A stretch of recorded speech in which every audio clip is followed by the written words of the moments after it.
Hola a todos, nosotros somos estudiantes de ingeniería en la Universidad Panamericana y vamos a exponer una serie de problemas para la materia de matemáticas avanzadas a cargo del profesor Miguel Ángel Quintero. Nuestro equipo está conformado por Josué Pineda Quirós, Luis Fernando Juárez Yáñez, Benjamín Robles Vivian y Roberto Uribe Benítez. Ejercicio 4. Estos límites presentan una determinación. Averíguala y resuélvela. En el inciso A tenemos el límite cuando n tiende a infinito de 1 más 1 entre n más 7, todo esto elevado a la n. Lo primero que vamos a hacer es realizar la suma de fracciones en el interior, que nos quedaría como n más 7 más 1 entre n más 7 y todo esto elevado a la n. Y al realizar la suma de 7 más 1 nos queda como n más 8 entre n más 7 elevado a la n. Para quitar el límite lo que vamos a hacer es dividir entre el exponente más grande del valor de n, que sería en este caso 1, entonces nos quedaría como n entre n más 8 entre n entre n entre n más 7 entre n. Todo lo que se divide entre sí mismo nos daría como resultado un 1, y en el 8 entre n y 7 entre n sustituimos el valor de infinito, quedándonos como 1 más 8 entre infinito entre 1 más 7 entre infinito. Todo lo que se divide, toda constante que se divide entre infinito es lo mismo que 0. Entonces 1 más 0 entre 1 más 0, lo que es lo mismo igual a 1 elevado a la n, y como n es infinito, la constante elevado a infinito pues sería una indeterminación, por lo que nos vamos a apoyar del siguiente teorema para poder quitarlo, que nos dice que el límite cuando n tiende a infinito de a n elevado a la bn es lo mismo que el número de Euler elevado al límite de n cuando tiende a infinito del exponente bn, pero esta vez pasa multiplicando del a n restándole 1. Entonces, si sustituimos esta expresión, nos quedaría como e a la límite de n cuando tiende a infinito de n multiplicando al n más 8 entre n más 7 que teníamos en un comienzo menos 1. Por lo que primero vamos a resolver esta parte de aquí. Entonces, al realizar la resta nos quedaría como n más 8 entre n más 7, todo esto menos 1. Y al realizar la resta de los coeficientes arriba, nos quedaría el 1 entre n más 7 por el n que teníamos multiplicando en un comienzo. La expresión nos quedaría como n entre n más 7. Y si a esto esta vez buscamos sacarle el límite, nuevamente dividimos entre la n más grande, que en este caso vuelve a ser 1. Sería n entre n entre n entre n más 7 entre n. Para los n entre n nos daría un resultado de 1, y el 7 entre n, como está entre infinito, esto sería un 0. Por lo que nuevamente 1 entre 1 nos da un 1. Entonces, sería lo mismo que el número de Euler elevado a la 1, lo que es lo mismo que el número de Euler. Para el inciso B, en este caso, tenemos el límite de n cuando tiende a infinito de 2n dividido entre la raíz de n cuadrada más 3n menos 2. Nuevamente vamos a dividir entre la n más grande, que sería 1 en ambos casos, porque en el denominador tenemos la raíz. Entonces la raíz de n cuadrada pues es n. Entonces el límite cuando n tiende a infinito sería 2n entre n de la raíz de n cuadrada entre n cuadrada más 3n entre n cuadrada menos 2 entre n cuadrada. El n entre n pues se eliminan y el n cuadrada entre n cuadrada se hace un 1. Para el caso del 3n entre n cuadrada se hace una resta de exponentes. Entonces nada más nos quedaría igual el menos 2 entre n cuadrada, y en estas n's vamos a sustituir los infinitos. Como ya sabemos lo que se divide entre infinito, pues nos da cero, entonces nada más nos quedaría como el límite de n cuando tiende a infinito de 2 entre la raíz de 1 más 0 menos 0, lo que es lo mismo que 2 entre raíz de 1, y la raíz de 1 pues es 1, entonces 2 entre 1 es 2. Para el inciso C tenemos que el límite de cuando n tiende a infinito de la raíz de n más 1 menos la raíz de n, vamos a multiplicarlo por la raíz de n más 1 más la raíz de n entre la raíz de n más 1 más la raíz de n para quitar esa indeterminación. Entonces, al realizar esta multiplicación, nos quedaría como n más 1 menos n entre la raíz de n más 1 más la raíz de n. La n menos n pues se eliminan, quedándonos nada más un 1 y la expresión de abajo. Entonces la nueva expresión a evaluar, ya simplificada, sería el límite de n cuando n tiene infinito de 1 entre la raíz de n más 1 más la raíz de n.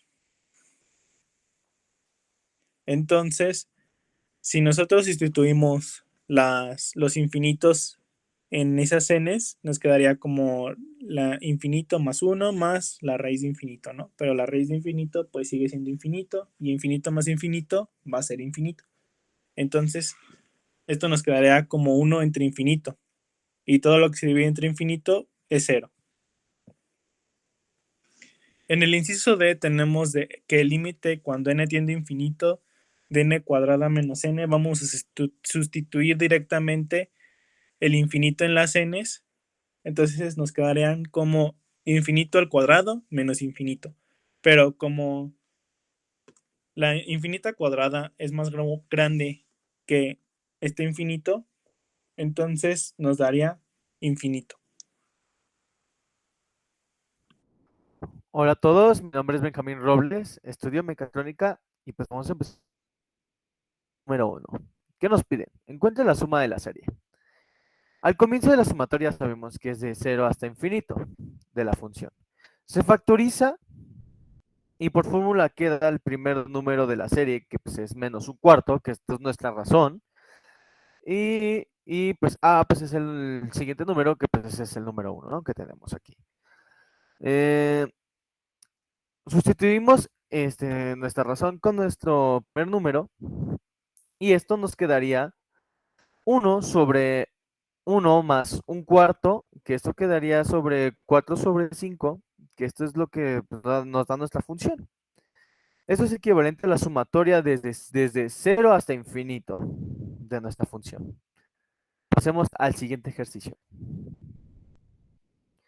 Nuestro siguiente ejercicio, como ya sabemos que n es igual a 2 a igual a infinito, la sumatoria nos quedaría 1 entre 4 elevado a la n, que esto es igual a un cuarto elevado a la n de la función. Sabemos que por fórmula la sumatoria de cualquier función es el primer término dividido entre 1 menos la razón del primer término, que aquí el nuestro sería, nuestra razón sería un cuarto, y ya pues es 1 entre 16.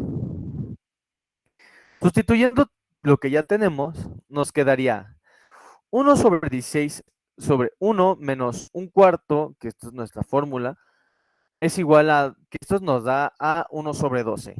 Esto sustituyendo ya todo. Esto es lo que nos da nuestra función.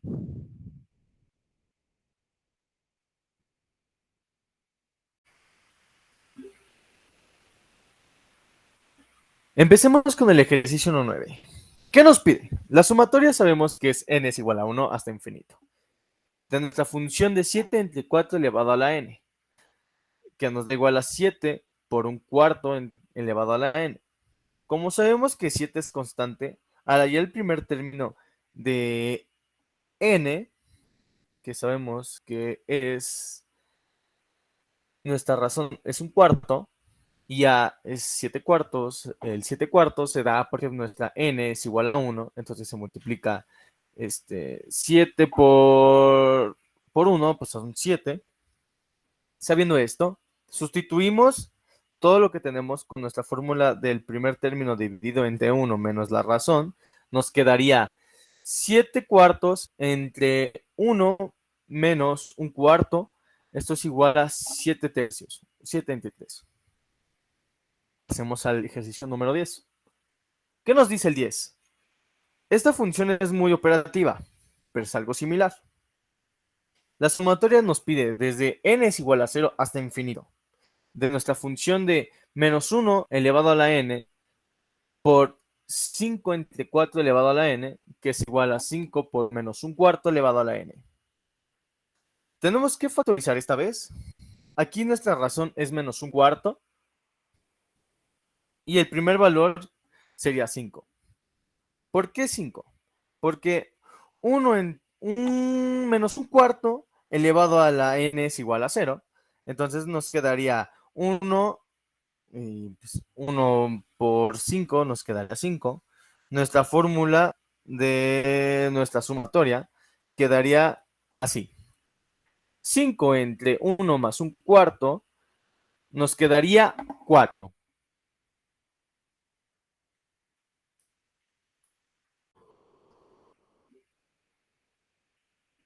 Empecemos con el ejercicio 11. ¿Qué nos pide esta vez? Esta es una combinación de dos funciones. Tenemos nuestras dos sumatorias. Nuestra primera sumatoria nos dice que es de 0 hasta infinito, con nuestra función de 5 entre 2 elevada a la n, más 1 entre 3 elevada a la n. Nuestra siguiente sumatoria es igual de 0 a infinito, con la función de 5 entre 2 elevado a la n, más la sumatoria de 0 igual a infinito, con nuestra función de 1 entre 3 elevada a la n. Como sabemos que la sumatoria de dos funciones se pueden separar, la primera función más la segunda función, como ya están separadas, las sumatorias es igual al primer término entre 1 más la razón que vamos a tener. O sea que nuestra primera razón va a ser un medio. ¿Y cómo sabemos que es un medio? Porque factorizamos el n es 5 por un medio, nuestra razón sería de un medio. Y entonces nuestro primer término sería 5. Para nuestro segundo término es 1. Aplicamos lo mismo. Sería 1 por un tercio, que nuestro primer término es 1 y nuestra razón sería un tercio. Esto sustituyendo con nuestra fórmula que ya usamos anteriormente, va a ser 5 entre 1 menos un medio más 1 entre 1 menos un tercio, que esto nos da igual a 10 más 3 medios. Esto resolviéndolo nos va a dar 23 entre 2. Ahora, el ejercicio 12 es lo mismo, es similar, solo que aquí se utiliza pues, los números negativos, como se ve. Entonces, volvemos a sacar nuestro primer término, siendo lo mismo, que pues son 5 por un medio, y pues tenemos nuestro primer término, que es 5, y nuestra razón, que es un medio. Igual para 2, que nuestro primer término es 1 por un tercio, que pues nuestra razón es un tercio. Aplicamos nuestra misma fórmula, pero esta vez con los signos negativos, si se dan cuenta. Entonces sería 5 entre 1 menos un medio, menos 1 entre 1 menos un tercio, que nos daría 10 entre 10 menos 3 medios, que esto nos daría 17 entre 2.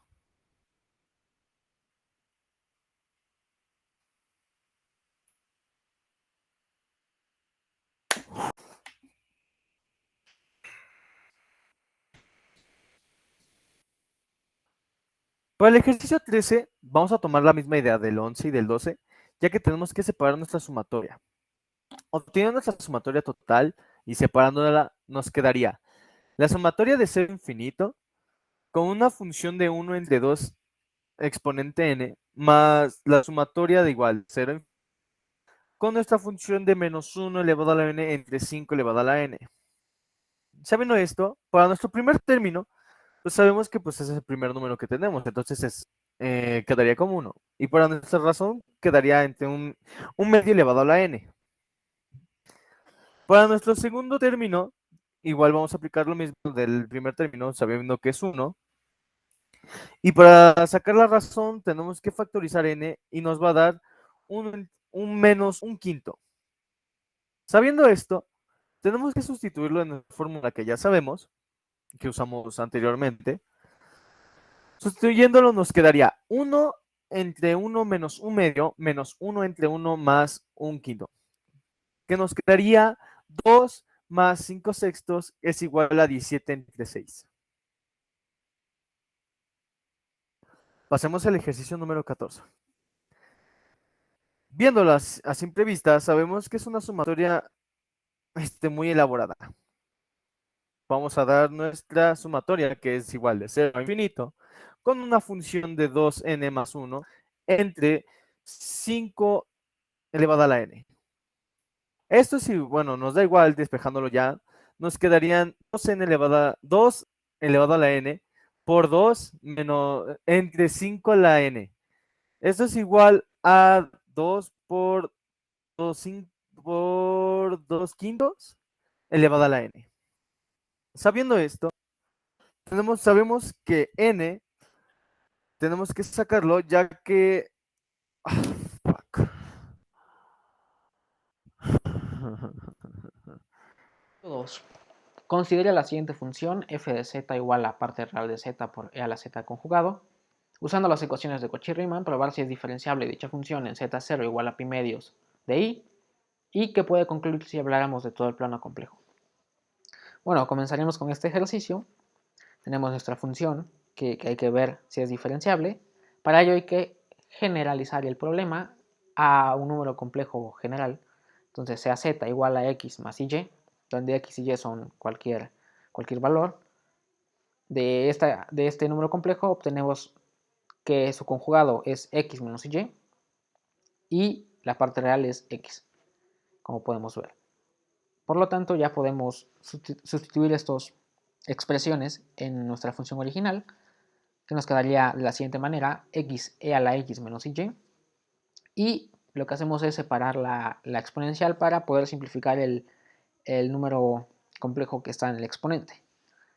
De la manera que lo haremos es con cosenos y senos.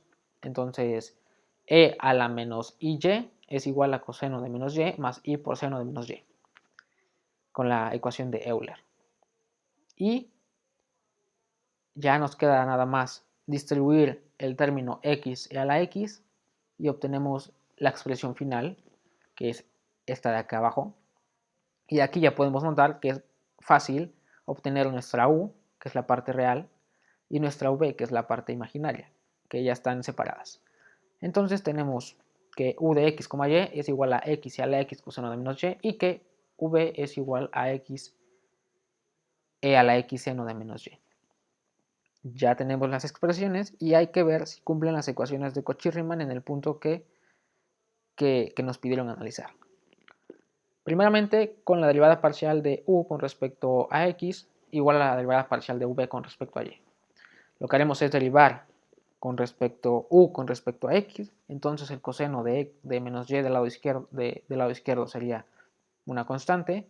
Derivamos el producto x y a la x y del lado derecho el coseno sería lo que hay que derivar, el seno es lo que hay que derivar, que nos quedaría el menos coseno de menos y el x a la x es la constante, porque derivamos con respecto a y. Ahora nos queda simplificar la expresión, podemos dividir por coseno en ambos lados y nos queda la ecuación de acá abajo. Y ahora, con esa expresión, podemos ya evaluar el punto que nos piden. Entonces, el punto que nos piden es z0 igual a 0 más pi medios de i. En la expresión que tenemos, vemos que depende del término x del número complejo. Entonces, el término pi medios básicamente no tiene una relevancia en ver si es diferenciable o no. Sustituimos 0 y obtenemos una incongruencia matemática en la que 1 es igual a 0. Entonces, podríamos decir, ya concluir que no es diferenciable en ese punto, porque tendría que cumplir las dos ecuaciones, pero podríamos seguir también con la siguiente ecuación, que es la derivada parcial de u con respecto a y, igual a menos la derivada parcial de v con respecto a x.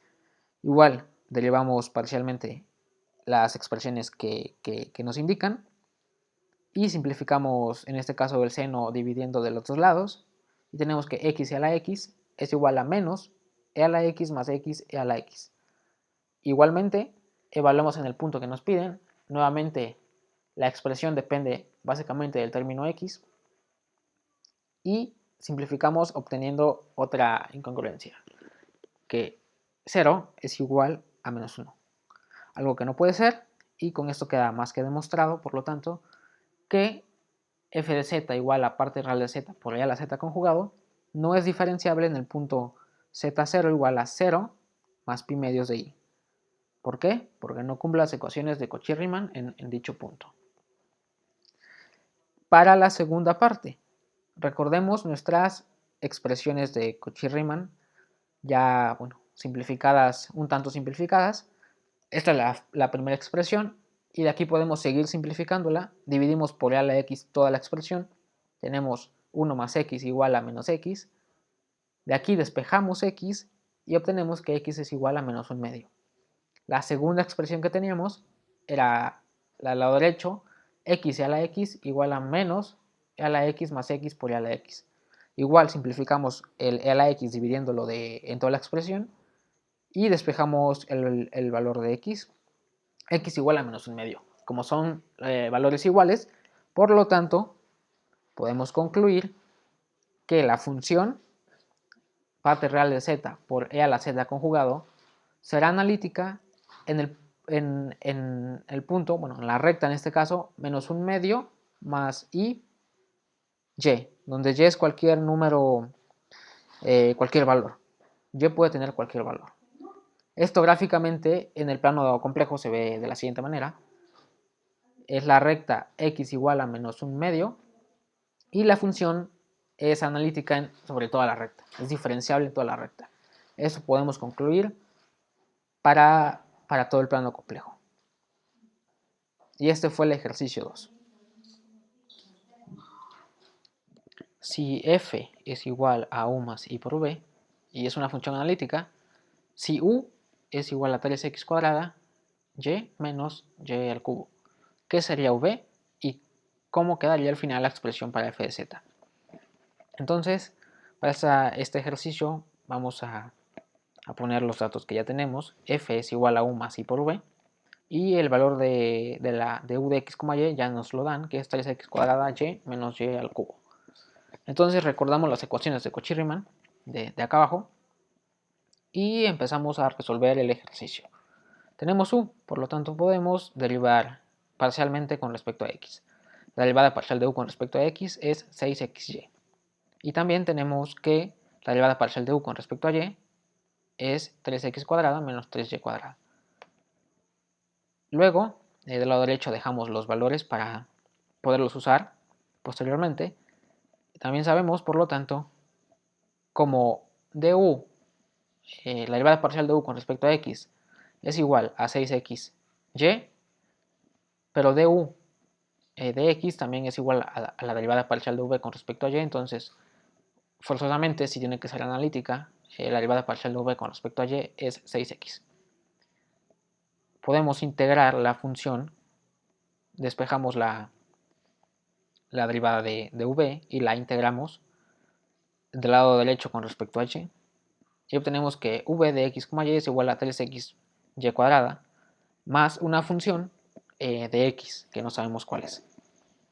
Vamos a obtener esa función y por otro lado tenemos que menos la derivada parcial de v con respecto a x también es igual a 3x cuadrada menos 3y cuadrada, que tiene que ser igual porque tiene que ser igual a la derivada parcial de u con respecto a y para que sea analítica la función. Tiene que cumplir ambas ecuaciones de Cauchy-Riemann. Y bueno, quitando el signo negativo de la derivada, queda que la derivada parcial de v con respecto a x es igual a 3y cuadrada menos 3x cuadrada.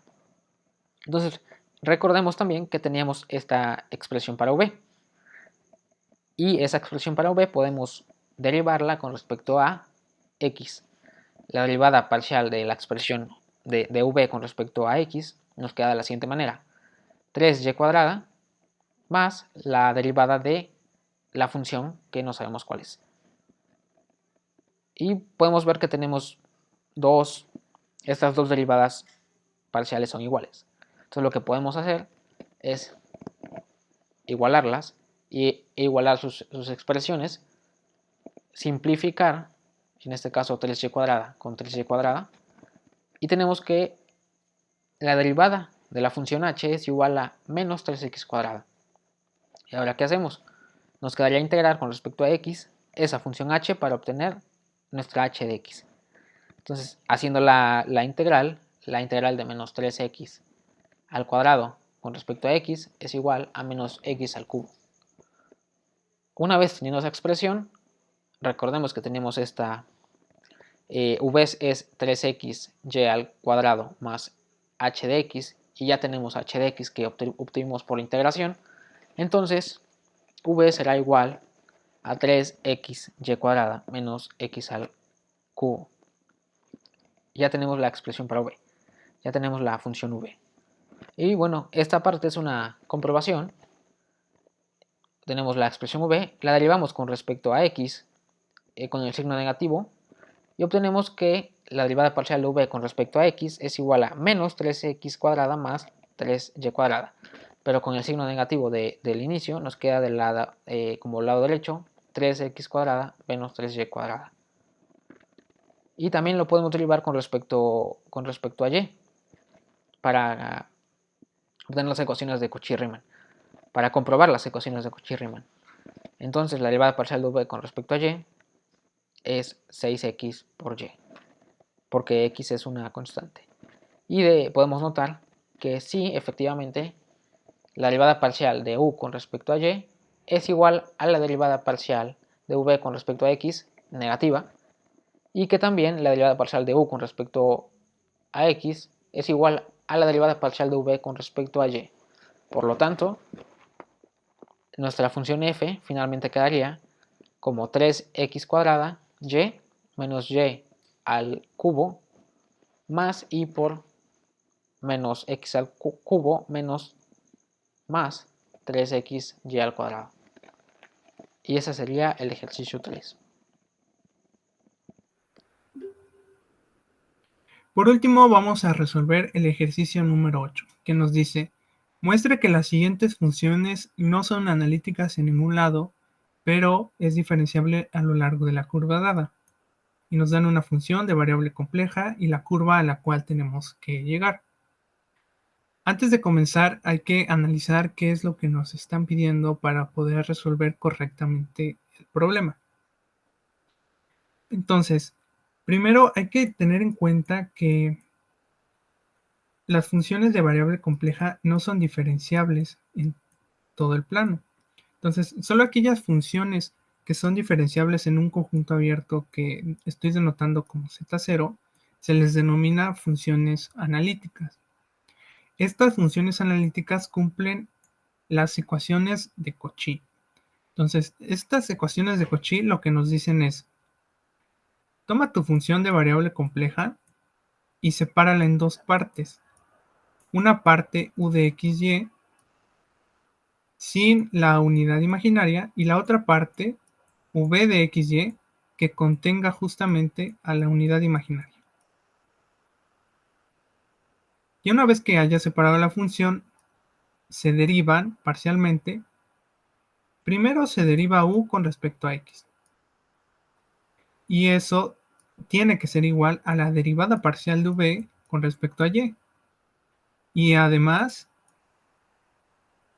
se tiene que cumplir que la derivada parcial de u con respecto a y va a ser igual a menos la derivada parcial de v con respecto a x. Además, esto se cumple de manera inversa, es decir, si nosotros tenemos una función y se cumplen ambas ecuaciones, entonces la función va a ser analítica. Ok, ahora, ¿qué pasa si las ecuaciones no se cumplen? Pues la función ya no sería analítica, es decir, no es diferenciable en un conjunto abierto, pero sí podría ser diferenciable a lo largo de una curva. Y esa curva va a estar determinada por estas ecuaciones. Entonces, recapitulando, lo que vamos a hacer con las 5 funciones del ejercicio es separarlas en una parte sin unidad imaginaria y otra parte con unidad imaginaria. Aplicamos las ecuaciones de Cauchy y analizamos las dos igualdades para determinar la curva en la cual es diferenciable la función. Entonces vamos a comenzar justamente con el ejercicio 19. Comencemos con el punto 19 y tenemos esta función. Su parte sin unidad imaginaria es x cuadrada más y cuadrada y su parte con unidad imaginaria es más 2xy. Entonces tomamos la parte sin unidad y la derivamos con respecto a x y nos queda que es igual a 2x. Ahora tomamos la otra parte con unidad imaginaria que sube de xy y es 2xy cuadrada, la derivamos parcialmente con respecto a y y nos queda que es igual a 2x. Entonces, esta es la primera ecuación de Cauchy y nos queda que 2x es igual a 2x. Por lo tanto, con la primera pues no tenemos problemas. Vamos con la segunda ecuación. Entonces, u de xy, que es igual a x cuadrada más y cuadrada, la derivamos parcialmente con respecto a y y nos queda que es igual a 2y. Tomamos la otra parte de la función con unidad imaginaria, la derivamos con respecto a x y nos queda que es igual a 2y. Pero recordemos que en la ecuación de Cauchy tenemos un signo negativo. Por lo tanto, tenemos que 2y es igual a menos 2y. Como podemos ver, no se cumple la igualdad. Ahora, para determinar la curva en la cual es diferenciable la función, simplemente vamos a despejar justamente la y. Pasamos el menos 2y al lado izquierdo sumando y nos queda que 4y es igual a 0, es decir, y es igual a 0. Entonces, ya determinamos, al no cumplirse las dos ecuaciones de Cauchy, que la función no es analítica. Y en la siguiente parte determinamos que sí es diferenciable a lo largo de la recta y igual a 0. Y esta recta pues es la recta de color verde, es decir, el eje X, ¿no? Muy bien, ahora vamos con la siguiente. Tenemos la función y la parte sin unidad imaginaria sería 3x cuadrada y cuadrada. La parte con unidad imaginaria sería menos 6x cuadrada y cuadrada. Entonces, derivamos parcialmente con respecto a x, 3x cuadrada y cuadrada, y el resultado es 6xy cuadrada. Derivamos parcialmente menos 6x cuadrada y cuadrada con respecto a y nos queda que es igual a menos 12x cuadrada y. Entonces ya tenemos la primera ecuación y como podemos ver no se cumple la igualdad. Por lo tanto, ya podemos afirmar que la función no es analítica. Ahora, para determinar en qué parte es diferenciable, pues despejamos una de las variables. Yo escogí despejar la y. Entonces, despejamos y de esta igualdad y nos queda que es igual a menos 2x. Ahora vamos con la segunda ecuación de Cauchy. Ahora la parte sin unidad imaginaria la derivamos parcialmente con respecto a y nos queda que 3x cuadrada y cuadrada, su derivada sería 6x cuadrada y. Y ahora vamos con la segunda parte que tiene la unidad imaginaria y nos queda que menos 6x cuadrada y cuadrada es igual a menos 12xy cuadrada. Y ya tenemos la segunda ecuación de Cauchy. Recordemos que esta tiene un signo negativo. Y nos queda que 6x cuadrada y es igual a 12xy cuadrada. Muy bien, como podemos ver, esta igualdad no se cumple tampoco. Por lo tanto, tenemos dos igualdades a analizar. Entonces, nuevamente despejamos una de las variables y tenemos que y es igual a x sobre 2. Entonces, ya tenemos justamente las dos ecuaciones aquí de este lado. Tenemos un sistema de 2 por 2 y para resolverlo yo simplemente voy a igualar ambas partes. Y tenemos que x sobre 2 es igual a menos 2x. Multiplicamos por 2. x es igual a menos 4x, pasamos en menos 4 al lado izquierdo sumando, tenemos que x es igual a 0. Muy bien, y ahora, como x es igual a 0, simplemente sustituimos esto acá para determinar y y nos queda que y también es igual a 0. Por lo tanto, la función va a ser diferenciable en la recta x es igual a 0, que sería esta, la de color morado, es decir, el eje y. Y nos queda también que va a ser diferenciable en la recta y igual a 0, es decir, la recta del eje x que está aquí de color rojo. Entonces, por lo tanto, ya determinamos que es diferenciable la función a lo largo de los ejes coordenados. Vamos con el punto 21. Tenemos esta función. Su parte sin unidad imaginaria sería x cúbica más 3xy cuadrada menos x. Y su parte con unidad imaginaria sería y cúbica más 3x cuadrada y menos y. Muy bien, nuevamente aplicamos ecuaciones de Cauchy. Y derivamos la parte sin unidad imaginaria con respecto a x. Y el resultado sería 3x cuadrada más 3y cuadrada menos 1. Ahora tomamos esta parte con unidad imaginaria y la derivamos con respecto a y. Y nos queda como resultado 3y cuadrada más 3x cuadrada menos 1. Y muy bien, ya tenemos la primera ecuación de Cauchy. Y como podemos observar en cada uno de los términos, es lo mismo. Por lo tanto, con la primera ecuación no tenemos problemas. Muy bien, ahora vamos con la segunda ecuación. Ahora la parte sin unidad imaginaria la vamos a derivar parcialmente con respecto a y. Y nos queda como resultado 6xy. Y ahora derivamos parcialmente la parte con unidad imaginaria con respecto a x. Y nos queda que es 6xy. Ahora recordemos que esta segunda ecuación de Cauchy tiene signo negativo. Por lo tanto, 6xy es igual a menos 6xy. Ahora, como podemos observar, esta segunda ecuación no se cumple, por lo tanto, la función no es analítica. Ahora solo nos queda determinar a lo largo de qué curva es diferenciable. Entonces, para esto, vamos a despejar las variables de esta segunda ecuación. Y tenemos que 12xy es igual a 0. Muy bien. Y se divide en dos casos. El primero en el que y es igual a 0 y el otro en el que x es igual a 0. Por lo tanto, la función es diferenciable a lo largo de la recta y igual a 0 y x es igual a 0. ¿Y qué vemos en esta gráfica de acá, ¿no? Y igual a 0, pues es esta recta de acá de color azul, y x igual a 0, pues es la recta de acá de color verde.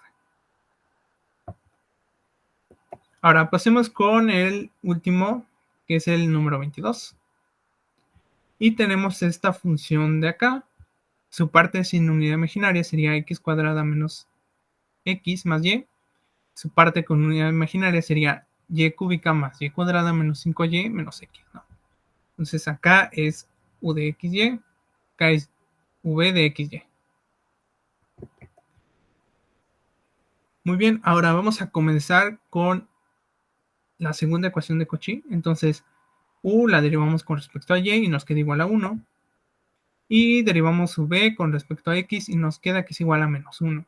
Recordemos que esta segunda ecuación tiene un signo negativo, por lo tanto, en la igualdad nos queda que es 1 igual a 1. Entonces, en esta ecuación no tuvimos problemas. Ahora vamos a pasar con la otra. Derivamos u con respecto a x, que es igual a 2x menos 1. Y derivamos su b con respecto a y y nos queda que es igual a 2y menos 5. Entonces, en la otra ecuación de Cauchy no se va a cumplir, por lo tanto la ecuación no es analítica. Perdón, la función no es analítica. Ahora, para determinar en qué parte es diferenciable, vamos a despejar una de las variables, ¿no? Entonces aquí yo despejé y, simplemente pasamos el menos 5 del otro lado y después de eso dividimos todo entre 2, ¿no? Y ya nos queda que y es igual a 2x más 4 sobre 2. Simplificamos y y es igual a x más 2. Entonces ya encontramos a lo largo de qué recta sí es diferenciable esta función, que es igual a la recta y igual a x más 2. Entonces esta recta la tenemos aquí graficada de color amarillo. Y por lo tanto determinamos que esta función solo es diferenciable a lo largo de esta recta. Y con eso terminamos los 4 ejercicios del número 8. Y sería todo de nuestra parte. Muchas gracias.